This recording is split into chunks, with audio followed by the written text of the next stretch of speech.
రెండూ ఒకేసారి బయట పెడితే జనం తట్టుకోలేరని, ప్రాణులు తట్టుకోలేవని ఆయన ప్రతి సంవత్సరం 2 సార్లు ఒక్కొక్క కూర బయట పెడతాడు.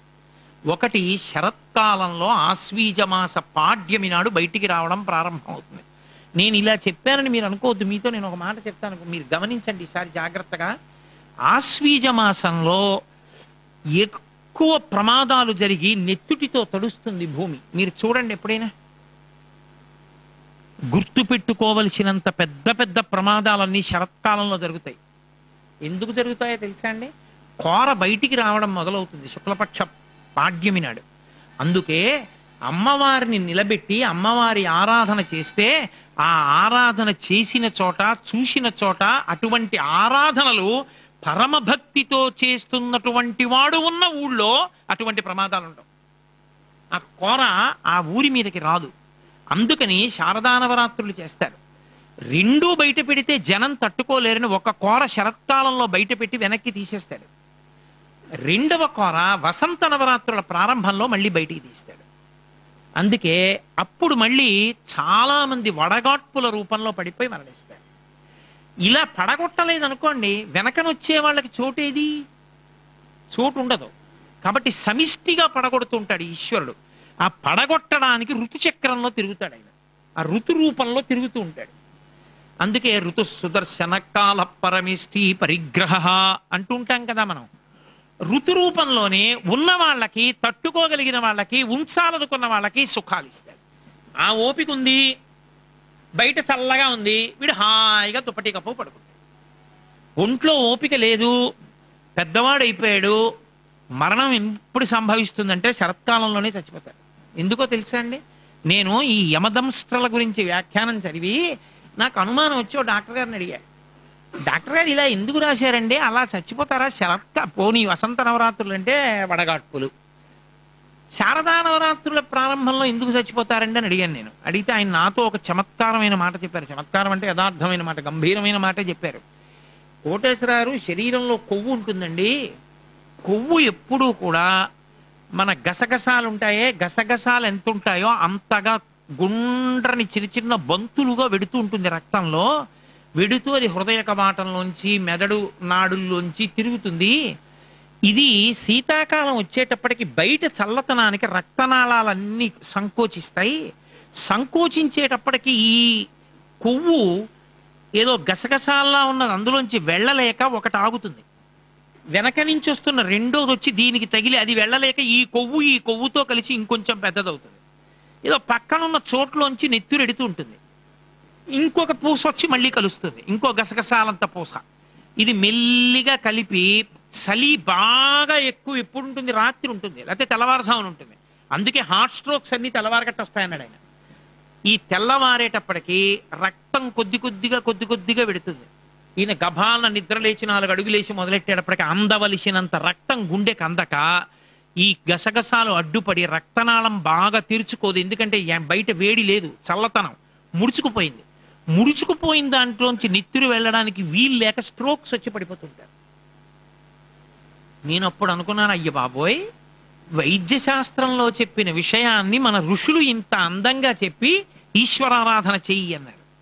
ఈశ్వరారాధన చెయ్యి అంటే మీరు చక్కగా ఉపవాసం చేసి తెల్లవారుజామున లేచి అమ్మవారి దగ్గరికి వెళ్ళి పూజలు చేసుకుని ప్రదక్షిణాలు చేసి నమస్కారాలు చేసి ఆ అమ్మవారి పాదాలు గట్టిగా పట్టుకుని ఉంటే ఆ తల్లి యాదేవి సర్వభూతేషు శక్తి రూపేణ సంస్థిత, ఆ తల్లే కాపాడుతుంది లోపల. అందుకని దంస్ట్రల రూపంలో పైకొస్తాడు. వచ్చినప్పుడు ఋతువుగా పడగొడతాడు, ఋతువుగా సుఖాన్ని ఇస్తాడు. 2 ఇస్తాడు ఆయన. ఎవరిని ఉంచాలనుకున్నవాడో వాడిని సంతోషంగా ఉంచుతాడు, ఎవరిని పడగొట్టాలనుకున్నాడో వాణ్ణి ఋతు రూపంలో పడగొడతాడు. అక్కడున్న వాళ్ళందరూ ఎవరు? పడిపోవడం అనేది లేదనుకున్న వాళ్ళు. అసలు నేను ఎప్పుడు చచ్చిపోనండి అనుకుని ఎప్పుడు గుడికి వెళ్ళిన వాడు ఏమవుతాడు? పడిపోయిన తర్వాత అప్పుడు ఏడుస్తాడు, అయ్యో ఒక్కసారైనా రామా అని ఉంటే నా బతుకు బాగుండేదిరా, ఇప్పుడు చూడు ఎలా పట్టుకున్నారో వీళ్ళందరూ నన్నని. ఋతు రూపంలో అక్కడ అన్ని చెట్లు పెరుగుతుంటాయి. సంతతాన్ వివిధై వృక్షై సర్వత్తు ఫలపుష్పితై ఉద్యానాని చ రమ్యాని దదర్శ కపికుంజర. ఇది ఎవరు తెలుసుకున్నాడో వాడు కపి, బ్రహ్మమును పానం చేశాడు, తెలుసుకున్నాడు. కుంజరహ, కపి తొందరగా కదులుతుంది. కుంజరహ, ఏనుగు తొందరగా కదలదు, బరువుగా నిలబడుతుంది. తొందరగా కదలగలిగిన వాడై, ఉపాసన చేసి తెలుసుకున్నవాడై, ఏమీ తెలియని వాళ్ళ ఓ చోట కూర్చుని మాట్లాడుతుంటాడు, నిలబడి మాట్లాడుతుంటాడు. అంటే బ్రహ్మజ్ఞానము కలిగిన వాడు వ్యక్తీకరించిన అభిప్రాయమని గుర్తు, ఆయన యొక్క అనుభవము. కాబట్టి దాన్ని నువ్వు పక్కన పెట్టడానికి వీల్లేదు, అనుష్ఠానంలోకి తెచ్చుకోవాలి అని. కాబట్టి బాహ్యంలో లంకలో అన్ని ఋతువులలో ఉండే చెట్లు ఉన్నాయి, అన్ని పళ్ళు పండుతుంటాయి, అన్ని కాయలు కాస్తుంటాయి. అసలు లంకలో ఈ ఋతువులో ఏ కాయలు కాయని చెట్టు లేదండి అని ఉండదు.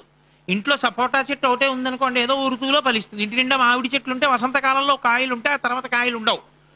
కానీ ఏ ఋతువులో ఉండే కాయలు ఆ ఋతువులో ఉండేటట్టుగా జామ చెట్టు, సపోటా చెట్టు, మామిడి చెట్టు, ఆ వెనకాతల చింత చెట్టు, ఆ పక్కనే ఇంకో ఏదో సీతాఫలం చెట్టు ఉన్నాయనుకోండి, మామిడి చెట్టు అయిపోయేటప్పటికి సపోటా చెట్టు అందుకుంటుంది, సపోటా చెట్టు అయిపోయేటప్పటికి జామ చెట్టు అందుకుంటుంది, జామ చెట్టు అయిపోయేటప్పటికి సీతాఫలం అందుకుంటుంది.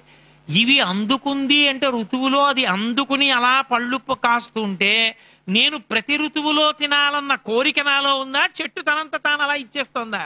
సీతాఫలాలు వచ్చేసాయి, సీతాఫలాలు వస్తాయి ఈ పాటికి బాలా త్రిపుర సుందరి అమ్మవారి గుడి దగ్గర బాగా పెడతారు బుట్టలతోటి, కొనుక్కోవాలి అన్న కోరిక నీలో పుట్టిందా ముందు? సీతాఫలం ముందు పుట్టిందా? నీలో ముందు పుట్టింది. అంటే అన్ని కోరికలు అన్ని ఋతువులలో అనుభవించాలన్న భోగైక పరాయణులు అక్కడ ఉన్నారు లంకలో. కాబట్టి సంతతాన్ వివిధై వృక్షై సర్వత్తు ఫలపుష్పితై ఉద్యానాని చ రమ్యాని దదర్శ కపికుంజర పాలితాం రాక్షసేంద్రేణ నిర్మితాం విశ్వకర్మణ ప్లవమానా వివాకాశే దదర్శ హనుమాన్పురీం. ఎంత పెద్ద పెద్ద మాటలు వేశారు మహర్షి. ప్లవమానామివాకాశే, పట్టణం అంటే ఎప్పుడు అలాగే ఉంటుంది కింద, అంతేగాని పట్టణాలు ఎగిరి వెళ్ళిపోవు. లంక అలా ఉండదుట, కదిలి వెళ్ళిపోతున్నట్టుగా ఉంటుంది. ఎందుకో తెలుసా అంటే దాని సోయిగా అటువంటిది, దాని అందం అటువంటిది. మహర్షి అన్నారు అలంకరించుకున్న స్త్రీలా ఉంటుందన్నారు. అన్ని దీపపు కాంతులు, అన్ని కాంతులతో అది ఆకాశంలో కదులుతోందా అన్నట్టు ఉంటుంది, అంత అందంగా ఉంటుంది ఆ పట్టణం. అది పాలితాం రాక్షసేంద్రేణ, పరిపాలిస్తున్నవాడు రాక్షసుడు, నిర్మితాం విశ్వకర్మణ, విశ్వకర్మ నిర్మించాడు. ఎవరి కొరకు నిర్మించాడు? ఈయన కోసం నిర్మించలేదు అసలు.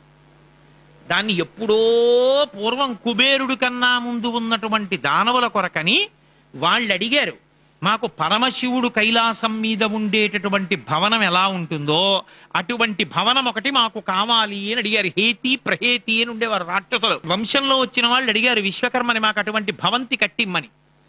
ఇంద్రుడు అన్నాడు, కట్టి వాళ్ళకి, లేకపోతే వాళ్ళు ఊరుకోరు మీద పడిపోతారు, అమరావతి కావాలంటారు, లేకపోతే కైలాసం మీద బంగళా కావాలంటారు, వాళ్ళకి అలాంటిదే కట్టి అన్నాడు. ఆయన అన్నాడు, ఇక్కడ అక్కడ కాదయా, దక్షిణ సముద్రానికి ఆవల త్రికూటము సుచేలము అని 2 పర్వతాలు ఉన్నాయి. అందులో త్రికూటము చాలా అద్భుతంగా ఉంటుంది, దాని మీద పట్టణాన్ని నిర్మిస్తాను, ఆ పట్టణం మీరు తీసుకోండి అన్నాడు. దానవులకు ఇచ్చారు.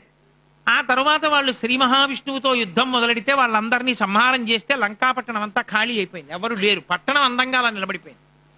తర్వాత కుబేరుడు వెళ్ళాడు అక్కడికి. అసలు అది యథార్థానికి కుబేరుడికి ఇచ్చాడు, కుబేరుడి తండ్రి విశ్రవసో బ్రహ్మ ఇచ్చాడు. కానీ కుబేరుడి దగ్గరికి వెళ్ళి బలవంతంగా లాక్కున్నాడు రావణుడు, అది ఆయనది కాదు, ఇంకొకరిది, తనది అంటున్నాడు, తనది కానిది తానంటున్నాడు ఆయన. అందుకని పాలితాం రాక్షసేంద్రేణ, తనది కానిది తాను పరిపాలిస్తున్నాడు. నిర్మితాం విశ్వకర్మణ, అది నిర్మించిన వాడు విశ్వకర్మ. విశ్వకర్మ అంటే పరమేశ్వరుడే. విశ్వకర్మ మనుస్పష్టస్థవిష్టస్థవిరోధ్రువ, తెల్లవారితే చెప్తున్నాం కదా, ఆయనే విశ్వకర్మ. మనిషి కడుపున మనిషి, పిల్లి కడుపున పిల్లి, కుక్క కడుపున కుక్క, పిచుక కడుపున పిచుక పుట్టేటట్టు వ్యూహాన్ని నిర్మించిన వాడెవరో వాడే విశ్వకర్మ. ఆయన నిర్మించాడు లంకాపట్టణాన్ని. దీన్ని నిర్మించిన వాడు పరమేశ్వరుడు. దీన్ని ఈశ్వరుడు నిర్మించాడు, నేనా నిర్మించుకున్నది? నేను పుట్టినప్పుడు నా ఒంటి మీద ఉన్నటువంటి చర్మం అంతా కలిపి గట్టిగా ఓ 5 మీటర్లు ఉంటుంది. ఇప్పుడు నా శరీరం మీద ఉన్నటువంటి చర్మం అంతా కలిపి ఓ ఎన్ని మీటర్లు ఉంటుందో, ఇన్ని మీటర్లుగా పెరిగిపోతున్నప్పుడు అదే చర్మం సాగిపోయింది అనుకోండి, మధ్యలో ఎక్కడ బద్దలైపోవాలి. సాగిపోలేదు, కొత్తది తెచ్చి అంటించలేదు, కానీ అంటించినట్టు కనపట్టలేదు, సాగిపోయినట్టు కనపట్టలేదు. కానీ మరి చర్మం ఇలా పెరిగినట్టు చేసిన వాడెవరు? ఎప్పుడైనా చర్మం సాగిపోతున్నట్టు కనపడిందా? లేదు. కానీ మరి దీన్ని ఇంత అందంగా, ఈ పైన ఉన్న చర్మాన్ని ఇంత అందంగా పెట్టిన వాడెవరు? వృద్ధాప్యం వచ్చేటప్పటికి ఇది ముడతలు పడిపోయేటట్టు చేసిన వాడెవరు? యవ్వనంలో ఉన్నప్పుడు దీనిలో మెరుపుంచిన వాడెవరు? వాడు విశ్వకర్మ. నేను అందుకే తరచుగా ఓ మాట అంటుంటాను, అసలు వెంట్రుక కొంచెం పొడుగైతే వాలిపోతుంది ఇలా. కను రెప్పకి వెంట్రుకలు పెట్టాడు పరమేశ్వరుడు. అన్ని చోట్ల ఉన్న వెంట్రుకలు పెరుగుతాయి, ఒక్క కనురెప్పకి పెట్టిన వెంట్రుకలు మాత్రం పెరగవు, ఒక స్థాయికి వెళ్ళి ఉండిపోతాయి. ఇంకంతకన్నా పెరిగాయి అనుకోండి అవి ఇలా వాలిపోతాయి. అవి ఇలా వాలిపోయాయి అనుకోండి కన్ను ఎలా కనపడుతుంది? అప్పుడు జాగ్రత్తగా ఈ వెంట్రుకలు ఎత్తి పట్టుకుని చూసుకోవాలి, లేదా ఇవి కత్తిరించుకోవాలి. కత్తిరించుకోరా అంటే వాడు రెప్పకోసేసుకుంటాడు. అందుకని ఒక బ్రష్ అంటాం చూసారా, కుంచె ఎలా ఉంటుందో అలా ఇక్కడ వెంట్రుకలు ఒక కుంచెకి బ్రష్కు ఉన్నట్టుగా ఇలా ఉంటాయి. అది ఇలా అంటే ఒక్క వెంట్రుక కంట్లో పడితే ఎంత ఇబ్బందిగా ఉంటుందో, ఎక్కడ కంట్లో కెడుతుందో అని ఇలా పైకి లేచి ఉంటాయి. ఇలా ఉండి ఇలా లేచుండి ఇలా మూసినప్పుడు అందంగా ఇలా వచ్చి ఇలా పైకి లేచి నిలబడతాయి. ఏ చీమో పురుగో లోపలికి ఎడదామని ప్రయత్నించింది అనుకోండి, మీరు చూడండి జైలు గోడల మీద ఇలా పెట్టినటువంటిది ఉంటుంది, బార్బ్డ్ వైర్ వేసి కరెంట్ కనెక్షన్ ఇస్తారు. అది ఇలా ఉంటుంది, ఇలా పట్టుకుని ఎక్కడానికో లేకపోతే దూకడానికో కుదరదు. అలాంటి ఫెన్స్ మొదట వేసిన వాడు ఎవరో తెలుసా అండి? పరమేశ్వరుడు. ఆ తడిక కట్టినవాడు ఇక్కడ ఇలా అందంగా ఎత్తి పెట్టి ఉంచాడు. అందుకని ఇది ఇలా మూస్తే ఇవి ఇలా అడ్డంగా ఉన్నాయి కాబట్టి ఏ చీమో అక్కడ దాకా వెళ్ళినా లోపలికి వెళ్ళడానికి దానికి అవకాశం ఉండదు, అవి అడ్డుకుంటుంది. అడ్డుకుంటే దానికి కోపం వచ్చి కరుస్తుంది. ఆ బయట కరవగానే తెలివి వచ్చి వీడు ఇలాగే మూసిన కంటి మించే ఇలా తీస్తాడు, చచ్చిపోతాడు. ఆయన ఇది పెట్టలేదనుకోండి, రెప్ప కొంచెం తెరిచున్నప్పుడు లోపలికి వెళ్ళి గుడ్డును కరిచేసింది అనుకోండి, ఎంత ప్రమాదం. ఇంత సున్నితమైన కంటికి అంత సున్నితమైనటువంటి కనురెప్ప వెంట్రుకల బారుని అంత అందంగా తీర్చిదిద్దినటువంటి పరమేశ్వరుడు ఎంతటి గొప్ప మహాశిల్పి ఆయన, విశ్వకర్మ. నేను నాది అని నేనంటున్నాను, ఇందులో ఏది నాది? కనురెప్ప మీదున్న ఒక వెంట్రుక నేను నిర్మించుకోవాలా? ఆయన పెట్టింది. ఆయన ఇంత గొప్ప నిర్మాణం చేశాడు అని పొంగిపోవాలి తప్ప, ఇదంతా నేను అని పొంగిపోవడానికి నీదేముందని పొంగిపోతావు? ఆయన నిర్మాణం చేశాడు, వీడు నాదని పరిపాలిస్తున్నాడు డాబుగా. నాదని చెప్పి అహంకరించి ఇలా చెయ్యి తిప్పిన వాళ్ళందరూ రావణులే. ఈ కార్యక్రమాన్ని మీకు సమర్పించిన వారు దివ్య డైమండ్స్ జాతి రత్నాలు 100% love certified. Madhucure juice Ayurved వారి మెమెంటో మెడికల్ మరియు ఆయుర్వేదిక్ దుకాణాలలో దొరుకుతుంది. చందన గ్రాండ్ బందర్ రోడ్, విజయవాడ. మీ శ్వాస హాస్పిటల్, హిమాయత్ నగర్, హైదరాబాద్. మీ అభిప్రాయాలను సూచనలను మాకు తెలియజేయాల్సిన చిరునామా భక్తి TV, care of Rachana television private limited, road number 92, Jubilee hills, Hyderabad 5,96,000. మా ఇమెయిల్ ఐడి bhaktihyd@gmail.com. మా వెబ్సైట్ www.bhaktitv.org. Phone number 901012223333.